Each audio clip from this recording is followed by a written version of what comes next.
বহু বছর আগের কথা। এক সুদূর পাহাড়ি গ্রামে, যেখানে ভোরের আলো ফোটার আগেই পাখির সুমধুর ডাক বাতাসে এক পবিত্র সুর ছড়িয়ে দিত, আর সূর্যোদয়ের রক্তিম আভা পাহাড়ের চূড়ায় এক স্বর্গীয় দৃশ্য আঁকত। সেখানে ইউনুস নামের এক গরিব রাখাল বাস করত। তার সম্বল বলতে ছিল একটি পুরনো কিন্তু পরিষ্কার চাদর, যা তার শরীরকে শীতের তীব্রতা থেকে রক্ষা করত এবং গ্রীষ্মের দুপুরে ছায়া দিত। বাবার দেওয়া একটি মজবুত কাঠের লাঠি, যা ছিল তার পথ চলার সঙ্গী এবং নিরাপত্তার প্রতীক, যেন তার পূর্বপুরুষদের জ্ঞান ও অভিজ্ঞতার নীরব ধারক। আর গোটা কয়েক ভেড়া, যাদের সে নিজের সন্তানের মতো ভালোবাসত। তাদের প্রতিটি ভেড়ার নামও তার মুখস্থ ছিল এবং তাদের প্রতিটি মেজাজ সে চিনত। এই লাঠিটি ছিল তার কাছে শুধু একটি বস্তু নয়, বরং তার বাবার স্মৃতিচিহ্ন, যা তাকে সব সময় সততা, পরিশ্রম এবং আল্লাহর ওপর ভরসার কথা মনে করিয়ে দিত। এই লাঠি যেন তার জীবনের অবিচ্ছেদ্য অংশ ছিল, প্রতিটি পদক্ষেপে তাকে সঙ্গী দিত, যেন তার নীরব বন্ধু, তার আত্মিক শক্তির উৎস। ইউনুস তার ভেড়াগুলোকে নিয়ে প্রতিদিন সবুজ নির্মল মাঠে চড়াতে যেত। সকালের নরম রোদে ভেড়াগুলো যখন ঘাস খেত, ইউনুস তখন আকাশের দিকে তাকিয়ে আল্লাহর সৃষ্টি নিয়ে ভাবত। তার দৃষ্টিতে ছিল এক গভীর প্রশান্তি, তার মুখে এক অদ্ভুত শান্তির হাসি ফুটে উঠত, যা দুনিয়ার সব ঐশ্বর্যের চেয়েও মূল্যবান ছিল। তার জীবন ছিল সরল, কোনো জটিলতা ছিল না, কিন্তু তার হৃদয় ছিল আল্লাহর প্রতি অগাধ কৃতজ্ঞতায় ভরপুর। সে জানত রিজিকের মালিক একমাত্র আল্লাহ এবং তিনি সব কিছুর সর্বোত্তম ব্যবস্থা করেন। তার এই বিশ্বাস ছিল পাহাড়ের মতো অটল, যা তাকে যে কোনো পরিস্থিতিতে শান্ত থাকতে সাহায্য করত। সে বিশ্বাস করত আল্লাহ তাআলা প্রতিটি জীবের রিজিকের ব্যবস্থা করেন, এমনকি ক্ষুদ্রতম পিঁপড়েরও, এবং তার রিজিকও তিনিই নির্ধারণ করেছেন। ইউনুসের মনে কোনো লোভ ছিল না, সে অল্পতেই সন্তুষ্ট থাকত, যা তার জীবনে নিয়ে এসেছিল এক অনাবিল বরকত, আল্লাহর পক্ষ থেকে প্রাচুর্য ও কল্যাণ। পবিত্র কুরআনে আল্লাহ তাআলা বলেন, আর যদি তোমরা শকর করো তবে আমি তোমাদেরকে আরও বাড়িয়ে দেব, আর যদি তোমরা কুফরি করো তবে জেনে রাখো আমার শাস্তি বড়ই কঠিন। সূরা ইব্রাহিম 14:7। ইউনুসের জীবন ছিল এই আয়াতের এক জীবন্ত উদাহরণ। তার এই অল্পে তুষ্টি তাকে এক মানসিক শান্তি এনে দিয়েছিল, যা দুনিয়ার কোনো সম্পদ দিয়ে কেনা যায় না। তার ভেড়াগুলো সংখ্যায় কম হলেও তাদের দুধ ছিল সুস্বাদু এবং পশম ছিল উন্নত মানের, যা থেকে সে সামান্য হলেও উপার্জন করত। তার এই উপার্জনে ছিল হালাল বরকত, যা তার জীবনের স্বাচ্ছন্দ্য এনে দিত। সে জানত হালাল উপার্জনে অল্প হলেও তাতে বরকত থাকে। তার এই বরকতময় জীবন ছিল সমাজের জন্য এক নীরব দৃষ্টান্ত, যা দেখিয়ে দিত যে প্রকৃত সুখ বস্তুতে নয়, বরং আত্মিক শান্তিতে নিহিত। কিন্তু জীবন সবসময় হাসতে দেয় না। শীতের তীব্র রাতে যখন তার বুড়ি মা ঠান্ডায় কাঁপতেন, তখন ইউনুসের বুকটা ভারী হয়ে যেত। মায়ের কষ্ট দেখে তার চোখে পানি চলে আসত। সে মাঝে মাঝে পাহাড়ের চূড়ায় বসে দূরের শহরের ঝিকিমিকি আলো দেখত, আর মনে মনে ভাবত, যদি মায়ের জন্য একটি মোটা কম্বল কিনতে পারতাম, যদি মায়ের মুখে একটি ভালো খাবার তুলে দিতে পারতাম। তার এই চাওয়া ছিল নির্ভেজাল, মায়ের প্রতি ভালোবাসার এক পবিত্র নিদর্শন। তার মনে কখনো অন্যের সম্পদ দখলের বা অন্যায়ভাবে কিছু পাওয়ার চিন্তা আসত না, কিন্তু পরক্ষণেই সে নিজেকে সামলে নিত। সে দৃঢ়ভাবে বিশ্বাস করত, ভাগ্যে যা আছে সময় মতো তা অবশ্যই পাওয়া যাবে। এই ধৈর্য ছিল তার ঈমানের এক অবিচ্ছেদ্য অংশ। রাসূলুল্লাহ সাল্লাল্লাহু আলাইহি ওয়াসাল্লাম বলেছেন, ধৈর্য হলো আলোর অর্ধেক। ইউনুসের জীবন ছিল এই হাদিসের এক বাস্তব প্রতিফলন। সে জানত আল্লাহ তাআলা মুমিনদেরকে বিভিন্নভাবে পরীক্ষা করেন এবং এই পরীক্ষায় ধৈর্য ধারণ করাই সাফল্যের চাবিকাঠি। তার এই ধৈর্য তাকে আল্লাহর আরও কাছে নিয়ে যেত, তার ঈমানকে আরও মজবুত করত। তার প্রতিটি নিঃশ্বাস যেন আল্লাহর জিকিরে পূর্ণ থাকত, যা তাকে সব দুঃখ কষ্ট ভুলিয়ে দিত। ইউনুসের এক ঘনিষ্ঠ বন্ধু ছিল, নাম আব্দুল্লাহ।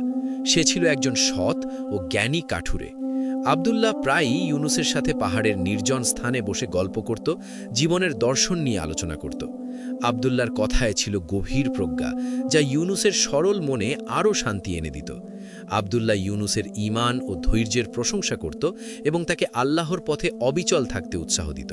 তাদের বন্ধুত্ব ছিল নির্ভেজাল, যা একে অপরের আত্মিক উন্নতিতে সহায়ক ছিল। সেই গ্রামের একপাশে ছিল এক বিশাল জাঁকজমকপূর্ণ অট্টালিকা। এর উঁচু দেয়ালগুলো যেন অহংকার আর প্রাচুর্যের প্রতীক ছিল, যা আকাশের দিকে মাথা উঁচু করে দাঁড়িয়ে থাকত। আর তামার তৈরি বিশাল দরজাগুলো যেন দুনিয়ার সব সুখ স্বাচ্ছন্দ্যকে ভেতরে আটকে রেখেছিল। বাইরের দরিদ্রদের জন্য তা ছিল দুর্ভেদ্য। এই অট্টালিকার ভেতরে থাকত রহিম সাহেব, গ্রামের সবচেয়ে বড় ব্যবসায়ী। তার ধনাগারে, তিজোরি, সোনার মোহর ছিল গুণে শেষ করা যায় না। তার সম্পদ ছিল অগণিত, কিন্তু তার মন ছিল যেন তলাহীন এক কুঁয়ো, যত ভরাও তৃষ্ণা মেটে না। তার সম্পদ যত বাড়ত, তার লোভ তত বাড়ত, যা তাকে দুনিয়ার মোহে আরও বেশি জড়িয়ে ফেলত। তার বিশাল অট্টালিকা ছিল তার ভেতরের শূন্যতার এক প্রতিচ্ছবি, যেখানে প্রাচুর্য ছিল কিন্তু শান্তি ছিল না, বরং ছিল এক অস্থিরতা ও অতৃপ্তি। লোকে বলতো তার কাছে 1 পয়সা ধার চাইতে গেলেও মুখের উপর দরজা বন্ধ করে দিত। তার চোখ সব সময় জ্বলজ্বল করত। সেই আলো আনন্দের নয়, বরং লালসা ও কৃপণতার। তার চোখে শুধু অর্থ আর প্রতিপত্তির নেশা ছিল। রাসূলুল্লাহ সাল্লাল্লাহু আলাইহি সাল্লাম লোভ সম্পর্কে সতর্ক করে বলেছেন, আদম সন্তান বৃদ্ধ হয়, কিন্তু দুটি বিষয়ে সে তরুণ থাকে: সম্পদের লোভ এবং দীর্ঘ জীবনের আকাঙ্ক্ষা। রহিম সাহেব চরিত্র ছিল এই হাদিসের এক দুঃখজনক উদাহরণ। তার জীবনে প্রাচুর্য ছিল, কিন্তু শান্তি ছিল না। তার সম্পদ তাকে দুনিয়ার মোহে আরও বেশি জড়িয়ে ফেলেছিল, যা তাকে আল্লাহর শরণ থেকে দূরে সরিয়ে দিয়েছিল। সে ভুলে গিয়েছিল যে এই সম্পদ আল্লাহর দান এবং এর একটি অংশ গরিবদের হক। তার কাছে দুনিয়ার ভোগবিলাসী ছিল জীবনের একমাত্র লক্ষ্য, এবং এই লক্ষ্য পূরণের জন্য সে যে কোনো অন্যায় করতে প্রস্তুত ছিল। রহিম সাহেব বিশ্বাস করতেন দুনিয়ার সব সম্পদ তার প্রাপ্য। তিনি মানুষের কষ্টকে পুঁজি করে নিজের সম্পদ বাড়াতেন। গরিবদের প্রতি তার কোনো সহানুভূতি ছিল না। একবার এক বৃদ্ধা তার কাছে সামান্য সাহায্যের জন্য এসেছিলেন। তার চোখে ছিল ক্ষুধার্ত শিশুর করুণ চাহনি, কিন্তু রহিম সাহেব তাকে তাড়িয়ে দিয়েছিলেন, এই বলে যে আমার সম্পদ আমি কষ্ট করে অর্জন করেছি, তোমাকে কেন দেব? যাও, নিজের কাজ করো। তার এই মানসিকতা তাকে সমাজের চোখে ধনী করলেও আল্লাহর চোখে তাকে দরিদ্র করে তুলেছিল। তার বিশাল অট্টালিকার প্রাচুর্য ছিল তার ভেতরের শূন্যতার এক প্রতিচ্ছবি। তিনি ভুলে গিয়েছিলেন যে দুনিয়ার সম্পদ ক্ষণস্থায়ী এবং আসল সম্পদ হল আখেরাতের পাথেয়। তার জীবন ছিল দুনিয়ার প্রতি অন্ধ মোহের এক করুণ দৃষ্টান্ত, যা তাকে মানবিকতা থেকে দূরে সরিয়ে দিয়েছিল এবং তার আত্মাকে কলুষিত করেছিল। তার অহংকার এতটাই তীব্র ছিল যে সে নিজেকেই সবকিছুর ঊর্ধ্বে মনে করত। আল্লাহর অস্তিত্বকেও যেন সে অস্বীকার করত তার কর্মের মাধ্যমে। রহিম সাহেবের একজন বিশ্বস্ত কর্মচারী ছিল, নাম জায়েদ। জায়েদ ছিল একজন পরিশ্রমী এবং বিবেকবান যুবক। সে রহিম সাহেবের অনেক অন্যায় দেখত, কিন্তু ভয়ে কিছু বলতে পারত না। তার মনে সবসময় একটা দ্বন্দ্ব কাজ করত, একদিকে মনিবের প্রতি আনুগত্য, অন্যদিকে বিবেকের দংশন। সে মনে মনে ইউনুসের মতো সরল জীবন যাপন করার স্বপ্ন দেখত, যেখানে শান্তি ও সততা থাকবে। একদিন দুপুরে কড়া রোদে ইউনুস তার ভেড়াগুলো নিয়ে গ্রামের শেষ মাথায় একটি পরিত্যক্ত কুয়োর কাছে গেল। সেখানে একটু ছায়া আর ঠান্ডা বাতাস পাওয়া যেত, যা ছিল দিনের ক্লান্তি দূর করার জন্য এক পরম আশ্রয়। সে একটু বিশ্রাম নিতে বসল, আর তার ভেড়াগুলো আশেপাশে ঘাস খাচ্ছিল। তাদের মৃদু চারণের শব্দে এক শান্ত পরিবেশ তৈরি হয়েছিল। হঠাৎ একটি ভেড়া কৌতূহলবশত কুয়োর কিনারায় উঠে গেল। মুহূর্তের মধ্যে পা পিছলে পড়ে যাওয়ার উপক্রম হলো। ইউনুস দ্রুত ছুটে গেল, ভেড়াটাকে কোনো মতে ধরল, কিন্তু তার বাবার দেওয়া সেই প্রিয় লাঠিটি হাত থেকে ছুটে কুয়োর গভীর অন্ধকারে পড়ে গেল। বুকটা কেঁপে উঠল তার। এই লাঠিটি ছিল তার কাছে শুধু একটি বস্তু নয়, বরং তার বাবার স্মৃতি এবং তার সততার প্রতীক। এটি হারানো তার কাছে ছিল এক বিশাল ক্ষতির মতো, যেন সে তার অতীতের একটি অংশ হারিয়ে ফেলল। তার হৃদয়ে এক গভীর শূন্যতা অনুভব করল, যেন তার আত্মিক শক্তি কিছুটা কমে গেল। ইউনুস হতাশ হয়ে আব্দুল্লার কাছে গেল।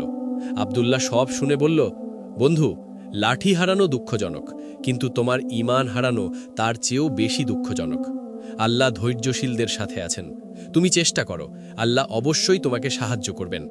আব্দুল্লার কথা ইউনুসের মনে সাহস জোগাল। সে দ্রুত দড়ি জোগাড় করল এবং সাহস নিয়ে কুয়োয় নামল। ভেতরে এমন ঘুটবটে অন্ধকার যে নিজের হাতও দেখা যায় না। মাটির গন্ধ, বছরের পর বছরের নীরবতা যেন কুয়োর গভীরে এক রহস্যময় পরিবেশ তৈরি করেছিল, যেখানে শুধু তার নিজের নিঃশ্বাসের শব্দই শোনা যাচ্ছিল। যখন তার পা মাটিতে ঠেকল তখন সে অনুভব করল মাটি নরম, অদ্ভুত। নিচু হয়ে হাত দিতেই দেখল মাটির তলা থেকে ক্ষীণ আলো ঠিকরে বেরোচ্ছে। ধীরে ধীরে মাটি সরালো সে, আর তার নিঃশ্বাস থমকে গেল। অর্ধেক মাটি চাপা একটি পুরানো মাটির পাত্র, তার ভেতর থেকে এমন আলো বেরোচ্ছে যেন পুরো কুয়ো আলোকিত। ভেতরে রত্ন পাথর, কিন্তু এই পৃথিবীর কোনো পাথরের সাথে তার মিল নেই। সেগুলো ছিল এমন উজ্জ্বল, এমন দ্যুতিময় যে ইউনুস জীবনে এমন কিছু দেখেনি। তার চোখ ধাঁধিয়ে গেল। ইউনুসের হৃদয় ধড়াস করে উঠল। তার মনে এক মিশ্র অনুভূতি, বিস্ময়, ভয় এবং এক মুহূর্তের জন্য লোভের ক্ষীণ রেখা, যা শয়তানের কুমন্ত্রণার মতো তার কানে ফিসফিস করছিল। এ কার সম্পদ? কোথা থেকে এলো এখানে? তার মনে এক মুহূর্তের জন্য দুনিয়ার লোভ উকি দিয়েছিল। সে ভাবল, এটা নিলে মায়ের সব কষ্ট মিটে যায়, আর কখনো না খেয়ে থাকতে হবে না, আমার সব দুঃখ দূর হয়ে যাবে। এই চিন্তাটি ছিল মানুষের সহজাত প্রবৃত্তি, যা তাকে দুনিয়ার প্রতি আকৃষ্ট করে। কিন্তু তার ঈমান তাকে ফিরিয়ে আনল। সঙ্গে সঙ্গে ভেতর থেকে এক কণ্ঠস্বর উঠল, এটা কি তোমার? না, এটাই জমিনের আমানাত। এই কণ্ঠস্বর ছিল তার ভেতরের তাকওয়া, আল্লাহর ভয় এবং তার সততার প্রতিচ্ছবি। সে অনেকক্ষণ বসে রইল সেই অন্ধকারে, নিজের নফসের সাথে যুদ্ধ করল। সে জানত আমানাত রক্ষা করা একজন মুমিনের অন্যতম বৈশিষ্ট্য।